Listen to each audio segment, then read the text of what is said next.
గట్టిగా రవాణా శాఖలో అవినీతికి బ్రేక్ పడేది ఎప్పుడు? ఏజెంట్ల చేతికి ఆర్సీలు, డ్రైవింగ్ లైసెన్సులు, షోరూంలోనే శాశ్వత రిజిస్ట్రేషన్ ప్రకటనలకే పరిమితం అయిపోయింది.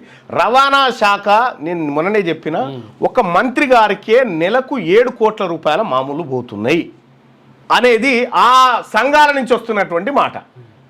రవాణా శాఖ తీరు మారలేదు. పారదర్శక విధానాల కోసం నిర్ణయాలు జరిగినా అవి అమల్లోకి రావడం లేదు. సాధారణంగా షోరూంలో వాహనం కొనుగోలు సమయంలోనే డీలర్లు లైఫ్ టైం రిజిస్ట్రేషన్ ట్యాక్సులు వసూలు చేస్తారు. తర్వాత ఏజెంట్ల ద్వారా ఈ ట్యాక్స్ను ఆర్డీఓకి పంపుతారు. అయితే అక్కడ రిజిస్ట్రేషన్ ప్రక్రియ పూర్తి చేసిన అధికారులు ఆ పత్రాలను నేరుగా వాహన యజమానికి ఇవ్వకుండా కింది స్థాయి ఉద్యోగుల ద్వారా దళార్ల చేతుల్లో పెట్టి అక్రమ వసూళ్లకు పాల్పడుతున్నారు. ఈ తరహా అవినీతి చర్యల్ని నియంత్రించేందుకు కేంద్ర ప్రభుత్వం రహదారి భద్రతా చట్టంతో వాహనదారులకు ఊరట కల్పిస్తూ 2016లో పలు మార్గదర్శకాలు జారీ చేసింది. దీని ద్వారా వాహనాల షోరూంలోనే శాశ్వత రిజిస్ట్రేషన్కు వెసులుబాటు కల్పించింది.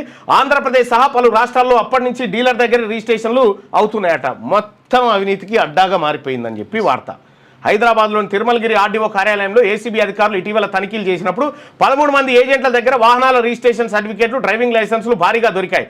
ఓ ఏజెంట్ నుంచి ఏకంగా 250 ఆర్సీలు, లైసెన్సులు స్వాధీనం చేసుకున్నారు. రాష్ట్రంలో తనిఖీ చేసిన 30 పైసీలకు ఆర్టీఓ కార్యాలయాల్లో దాదాపు ప్రతి చోట ఇదే పరిస్థితి కనిపించింది.